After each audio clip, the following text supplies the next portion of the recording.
भिवंडी शहरातील बालाजीनगर गंगारामवाडी परिसरामध्ये 4 मजली इमारत कोसळली। या दुर्घटनेमध्ये 4 मृत्यू झालाय, तर इमारतीच्या ढिगाऱ्याखाली 2 ते 3 जण अडकल्याची शक्यता आहे। पिलरच्या दुरुस्तीचं काम सुरू असतानाच इमारत कोसळली आहे। भिवंडी अग्निशमन दल, आपत्कालीन व्यवस्था तसंच पोलिसांकडून बचाव कार्य सुरू आहे। या इमारतीचं नाव कोहिनूर असून 12 ते 14 वर्ष जुनी असल्याची माहिती आहे। या इमारतीला महापालिकेनं धोकादायकची नोटीस देखील बजावली होती।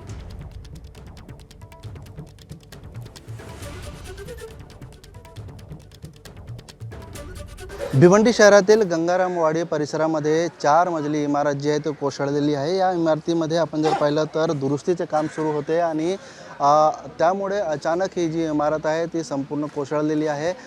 एकंदरीत ही जी 4 मजली इमारत होती त्या इमारतीच्या तळमजला जो होता त्या ठिकाणी जे पिलर्स होते ते पिलर्स चे दुरुस्तीचे काम जे आहे ते कामगारांकडून हाती घेण्यात आलेला होता आणि काम सुरू असतानाच ही संपूर्ण इमारत जी आहे ती कोसळलेली होती। ज्यावेळेस ही इमारत कोसळली त्यावेळेस आपण जर पाहिलं तर अनेक जण जे आहे ते इमारतीच्या खाली होते, तळमजल्यावरती होते, काही कामगार होते त्या ठिकाणी ते या ठिकाणी अडकलेले होते आणि आतापर्यंत या इमारतीच्या ढिगाऱ्याखालून 3 जणांचा मृतदेह जो आहे बाहेर काढण्यात आलेला आहे आणि आता एक मृतदेह सापडला आहे। एकूण 4 मृतदेह जे आहेत ते आतापर्यंत मिळालेले आहेत आणि या 4 मृतदेह जो आहे तो बाहेर काढण्यात NDRFला या ठिकाणी यश आलेलं आहे आणि एकंदरीत आपण जर पाहिलं तरी संपूर्ण इमारत जर आपण बघितली तर ही 4 मजली इमारत जी आहे ती अतिशय धोकादायक अवस्थेत आहे आणि बाजूची इमारत देखील आपण जर बघितली तर तिची अवस्था देखील त्याच प्रकारची आहे आणि